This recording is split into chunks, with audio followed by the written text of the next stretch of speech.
आपको दिखाई दे तो आप कमी को ठीक करिए, लेकिन कमी ठीक नहीं की गई। डायल इंडिया बर्बाद हो गया।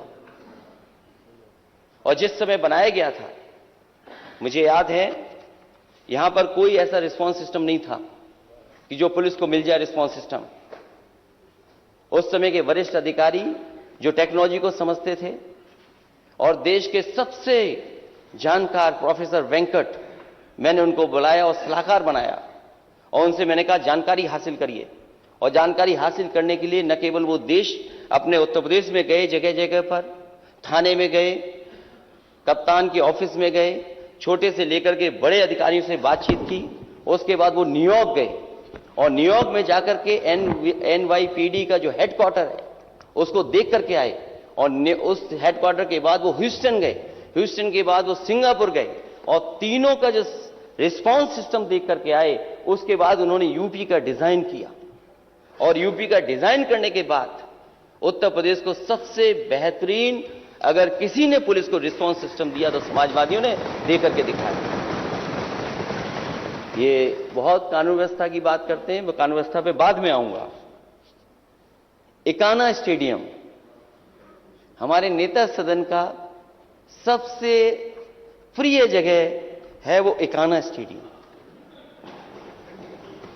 ये हंसने की बात नहीं है माननीय सदस्य, वो बात मैं इसलिए कर रहा हूं कि जब कभी माननीय नेता सदन को किसी अच्छी जगह कार्यक्रम करना पड़ता है तो वो लखनऊ का स्वर्गीय अटल बिहारी वाजपेयी जी के नाम पर जो हो गया है, इकाना स्टेडियम में जाकर के उसी में कार्यक्रम करते हैं।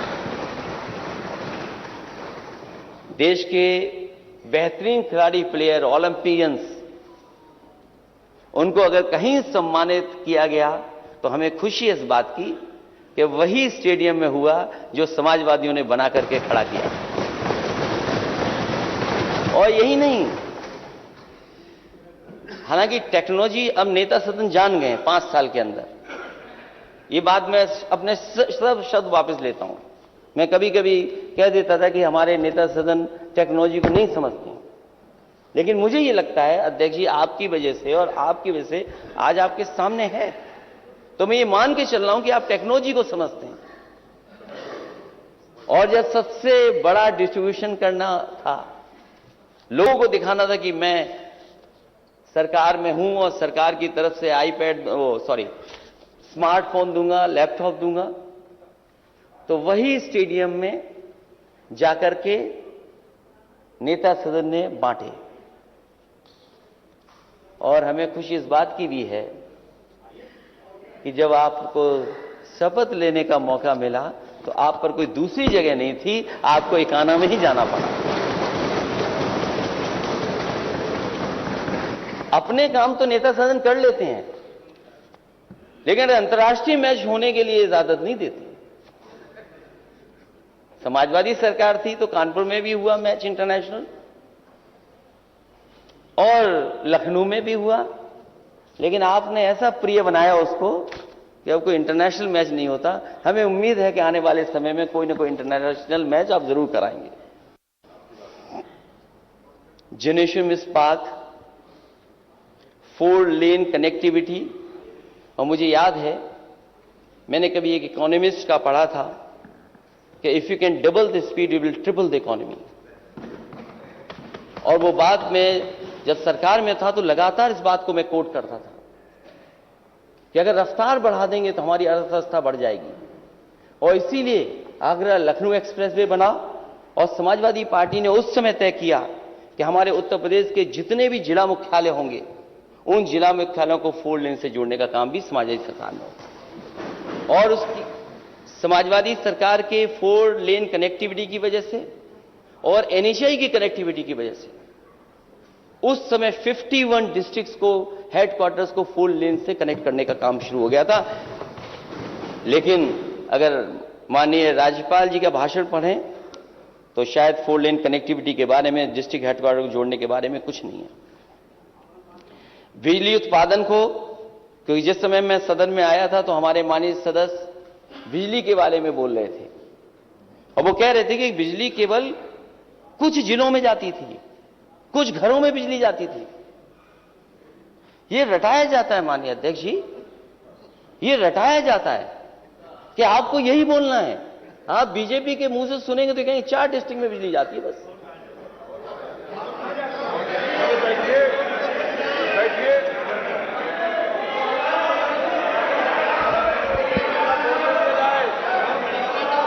नहीं, कोई बात नहीं। बिजली गई थी, सरकार की थोड़ी गर्मी निकल गई, और अपनी गर्मी निकालने के लिए कुछ अधिकारी सस्पेंड कर दिए, उनकी गर्मी निकाल दी शायद। गर्मी तो यही मानूं मैं, और गर्मी को अगर मैं मानूं तो गर्मी खत्म नहीं हो सकती, गर्मी नहीं खत्म होती।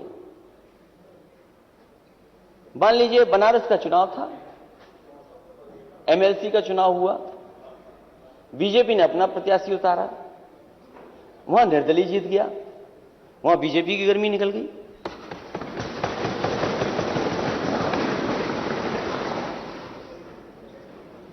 तो अगर मैं गर्मी मान लूं, एनर्जी साइंस का बहुत अच्छा कॉन्सेप्ट है। Energy is neither created not destroyed, it can only be transformed और ट्रांसफर्ड। तो आपने एनर्जी निकाली, गुस्से में आप आते होंगे तो कहीं तो एनर्जी निकालेंगे आप। जहां तक बिजली उत्पादन का है सवाल, मैं माननीय सदस्य कहूंगा जब जवाब दें तो वो बताएं अपने 5 साल में कौन सा बिजली का एक कारखाना लगाया, ये बताएं। और मैं on the floor of house कह रहा हूं अध्यक्ष महोदय, मैं सरकार से कहना चाहता हूं, पूछना चाहता हूं कि 5 साल पहले और आपके 5 साल में उत्तर प्रदेश को कितनी बिजली बढ़ाई है। अगर बिजली पर पीछे मुड़ करके देखेंगे तो हमें तो एक एक बिजली का प्लांट याद है कहां पर लगवाया है, शायद सरकार के लोग नहीं बता पाएंगे। और अगर आप मैं देखना अध्यक्ष महोदय, मैं बैठ सकता हूं, अगर सरकार के लोग अपने बिजली के प्लांट के नाम बता दें किसने किस समय लगाया, तो मैं अपना भाषण यहीं समाप्त कर दूंगा। और अगर बिजली ठीक थी इनकी, अगर इनकी बिजली ठीक थी तो इन्हें बिजली मंत्री क्यों हटाने पड़ गए। और मैं यूं कहूं कि इनकी गर्मी निकाल दी इन्होंने। भाई मंत्री हटने से ही गर्मी निकली, ये खराब शब्द नहीं है, अब अच्छा शब्द हो गया। ये शब्द कौन इस्तेमाल कर रहा है, वहीं से एनर्जी पता लग रही है। उत्तर प्रदेश में जिस समय सरकार में मैं आया, हालांकि पुरानी बहुजन समाज पार्टी सरकार के समय एमओयू था ललितपुर के पावर प्लांट का, उस समय सबसे बड़ी किल्लत थी बिजली की। इसी हाउस में हम लोगों ने प्रस्ताव पास कर करके उसको आगे बढ़ाया। वो 3x660 super critical thermal plant बन रहा है। अभी तो मुझे पता नहीं, 1 यूनिट बनकर के तैयार है, दूसरी यूनिट कब बनी होगी, सरकार ने बनाई कि नहीं बनाई। आपके हरदोगंज का प्लांट अगर किसी ने दिया है, माननीय मुख्यमंत्री जी वहां गए थे, नेता सदन, शायद उनको बताया गया होगा कि पुरानी सरकार की योजना थी, पुरानी सरकार ने यह खड़ा किया बनाकर। एनटीपीसी के बहुत सारे पावर प्लांट बंद पड़े थे, जिन पर बहुत सारे लैंड एक्विजिशन को लेकर के बहुत सारे इश्यूज थे। समाजवादी सरकार बनी, अध्यक्ष महोदय, टांडा का बिजली का प्लांट एनटीपीसी का क्लियर अगर किसी ने कराया था तो वो समाजवादी सरकार थी, जिसकी वजह से वहां पर 660 सुपर क्रिटिकल थर्मल प्लांट लग करके तैयार हो गया। और अगर जानना चाहें तो और भी बता सकता हूं मैं।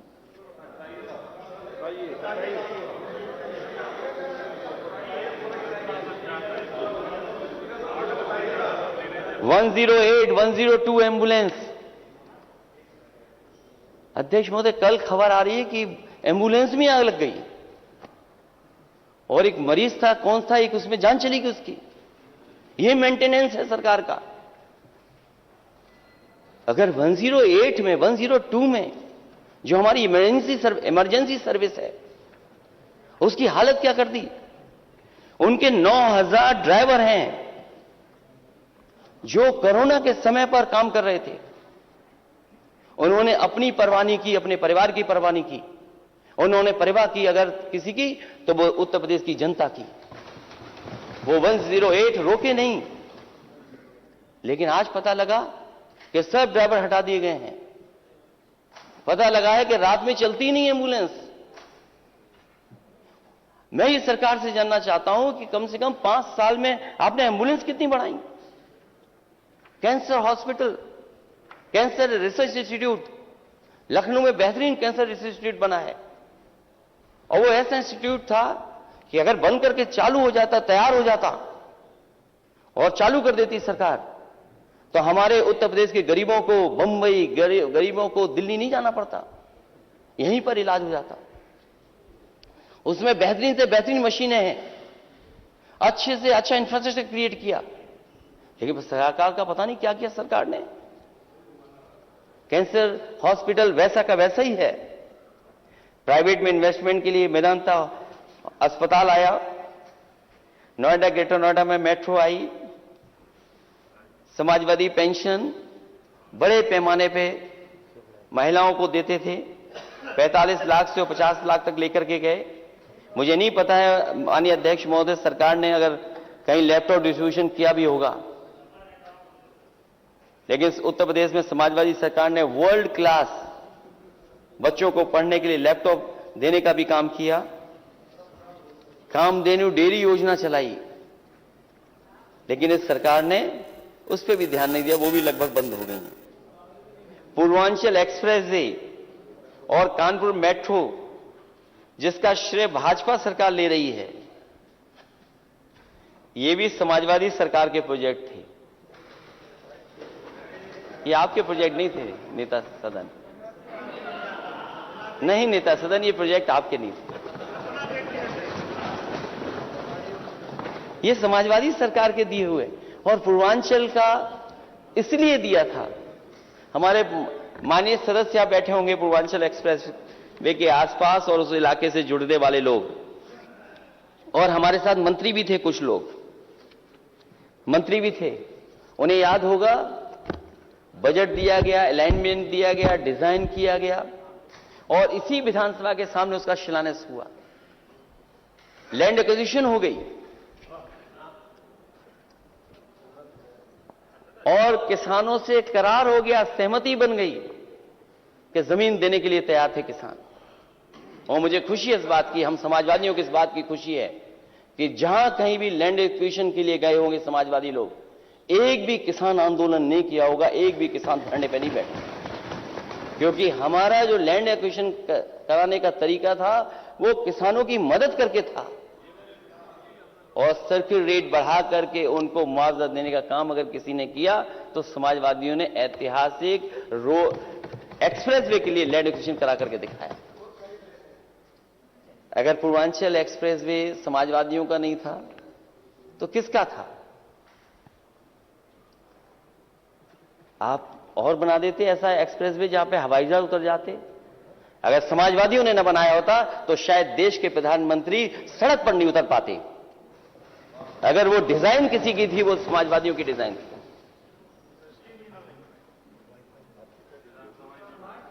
और क्या कहा गया उस एक्सप्रेसवे के बारे में? उस एक्सप्रेसवे के बारे में क्या कहा गया? उस एक्सप्रेसवे के बारे में कहा गया कि ये तो बहुत महंगा एक्सप्रेसवे है, लेकिन सिक्योरिटी स्टैंडर्ड से किसने खिलवाड़ की है? जो इंडियन रोड कांग्रेस कहती है। इंडियन रोड कांग्रेस ने जो मापदंड बनाए हैं एक्सप्रेसवे बनाने के, वो मापदंड क्या कहते हैं? इस सरकार ने मापदंडों को बदल करके, मानकों को बदल करके उसकी राइडिंग क्वालिटी खराब कर दी। मैं समझता हूं नेता सदन उस पर नहीं चले होंगे, उद्घाटन के समय पे ही चले, उसके बाद नहीं चले आप। और यहां पर बहुत सारे माननीय सदस्य हैं जो आगरा लखनऊ एक्सप्रेसवे पे चले होंगे। हमें जो आगे दिखाई दे रहे हैं वो तो चले हैं, और मैं जानता हूं कि 2 घंटे में आप आ जाते होंगे या 2.5 घंटे में। नहीं, माननीय सदस्य का बहुत करीब में है, 2.5 घंटे में आ जाते हैं। मैं इस बात को कहना इसलिए चाहता हूं कि आगरा लखनऊ एक्सप्रेसवे बना और समाजवादी पूर्वांचल एक्सप्रेसवे बना, जिसका समाजवादी शब्द हटा दिया, पूर्वांचल एक्सप्रेसवे है। और राइडिंग क्वालिटी आप देख लो, आप इस पे भी चलिए और जो सदस्य हैं उस पे भी चल के देख लीजिए। जिस रफ्तार से इस पे चलते हैं, अगर उसी रफ्तार पे इस पे चलेंगे आप, तो हो सकता है आपका पेट दर्द हो जाए और हो सकता है कमर आपको दिखानी पड़ जाए। राइडिंग क्वालिटी क्या बनाई आपने? राइडिंग क्वालिटी क्या है? और सेफ्टी के साथ खिलवाड़ हुई है।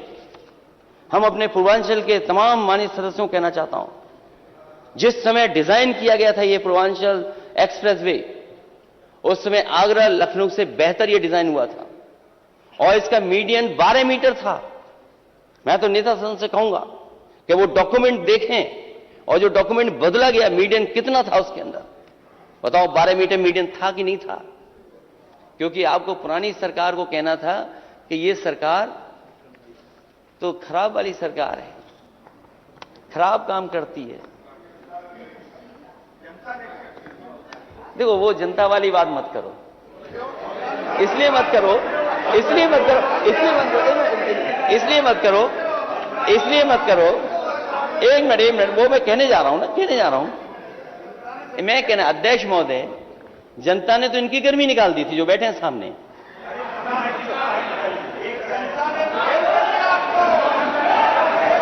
नहीं निकली,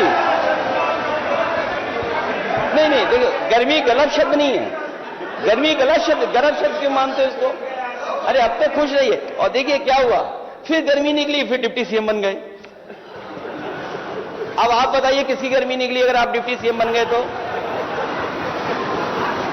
ठीक है, बात हुई। ये हार गए तो आप हारे कि नहीं हारे? पार्टी हारी, हम तो स्वीकार करते हैं। जो जनता ने का दावा करने वाले सतर्क पे रह गए और का दावा मैं नहीं कर रहा था, आप कर रहे थे। ठीक है, हम सतर्क पे रह गए, लेकिन आप पलट करके देखिए, क्या बैलेट में हम लोग कितना जीते थे? बैलेट में कितना जीते थे? और दुनिया में कितने देशों में ईवीएम से वोट पड़ता है, ये भी बता दो माननीय सदस्य आप।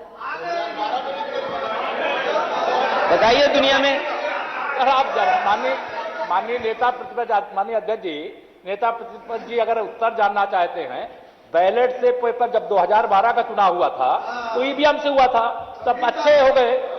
मतलब असत्य बोल करके, जनता के बीच में ऐसी बातें रख करके 300 यूनिट बिजली फ्री देंगे बातें सब नकार दिया। अध्यक्ष महोदय बोले, मैं अभी बोलूंगा आपकी। अब तो लगता है थोड़ी गर्मी निकली, अभी गर्मी और निकलनी बाकी है इनकी।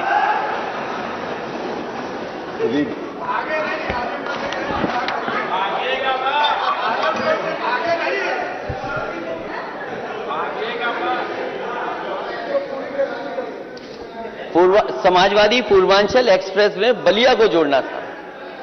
बलिया कब जुड़ेगा? अध्यक्ष महोदय, एक और डिप्टी सीएम भाग गया था।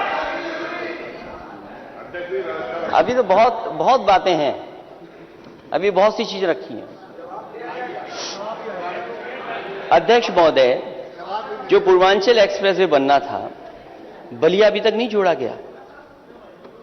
और जिस गांव तक, आखिरी गांव तक समाजवादी सरकार में लैंड एक्विजिशन हुआ था, उससे आगे लैंड एक्विजिशन नहीं हुआ। और हमारे माननीय सदस्य जानते होंगे कि जिस गांव में आखिरी पूर्वांचल एक्सप्रेस जुड़ता है,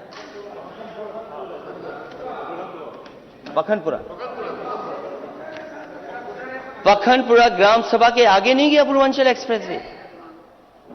मैंने एक अधिकारी से पूछा कि आखिरकार ये एक्सप्रेसवे अगर बिहार चला जाता तो न केवल यूपी की कनेक्टिविटी बढ़ती, बल्कि बिहार और बंगाल से जो लोग आ रहे हैं उनकी कनेक्टिविटी बढ़ जाती, और तो न केवल उत्तर प्रदेश को उसका लाभ मिलता, बल्कि देश की अर्थव्यवस्था को लाभ मिलता। लेकिन 5 साल नेता सदन, आपको किसी ने नहीं बताया कि बिहार से भी जुड़ सकती सड़क, या गाजीपुर हाजीपुर वाले एक्सप्रेसवे से जुड़ सकती है। अगर ये डिजाइन आपने किया होता तो आप शायद लैंड एक्विजिशन आगे भी करते। और लैंड एक्विजिशन मैंने आगे इसलिए नहीं की थी क्योंकि मैं जानता था दिल्ली में सरकार दूसरी है, दिल्ली की सरकार दूसरी है, और एनएचआई के करीब अगर आप आ जाते हैं तो दूसरी सड़क को परमिशन नहीं मिलती, एनओसी नहीं मिलती। हो सकता था कि दिल्ली वाले एनओसी न देते और उलझा देते, इसलिए उतने 12-18 किलोमीटर मैंने छोड़ दिया। लेकिन 5 साल गुजर गए, न बलिया जुड़ा न बिहार जुड़ा, और टोल लगा दिया उस पर। थोड़ी रफ्तार से चलोगे तो पेट दर्द होगा और कमर दर्द होगी। सोचिए आप। और शौचालय की कहीं जगह नहीं। अरे आपका तो प्रिय काम है शौचालय बनाना, आप शौचालय क्यों नहीं बनाए? मैं कई बार गया हूं, आजमगढ़ गया हूं, और मुझे खुशी इस बात की कि जिस समय एक्सप्रेसवे मैंने दिया था, न गाजीपुर की जनता ने मांगा था, न आजमगढ़ की जनता ने मांगा था, लेकिन हमारा लगाव पूर्वांचल से था और पूर्वांचल और आजमगढ़ को अपना घर मानते थे, इसलिए एक्सप्रेसवे दिया था मैंने। हमारे घोषणा पत्र में नहीं था, लेकिन दिया हम लोगों ने। वहां शौचालय कोई जगह नहीं, कोई चाय पीना चाहे वो नहीं। और एक दिन मैं अब आगरा लखनऊ एक्सप्रेसवे चल रहा था, मैं जब गया वेसाइड एमिनिटीज को देखने और वॉशरूम में यूज करना चाहता था, तो मैंने देखा कि एक पिता अपने बेटे को लेकर के वॉश बेसिन में सुसु करा रहा है। तो जब उसने मुझे देखा तो घबरा गया कि माफी, गलती होगी। मैंने कहा कि आप ऐसा मत करिए। मैंने कहा ये गलती हमारी है। अरे रुक जाओ भाई यार, क्या बच्चे नहीं है आपके घर में क्या? जो बात कहने जा रहा हूं वो तो सुन लो कम से कम। नहीं, एक मिनट। अध्यक्ष महोदय, कुछ काम की बात कह रहा हूं, जो सुझाव दे रहा हूं इस पे।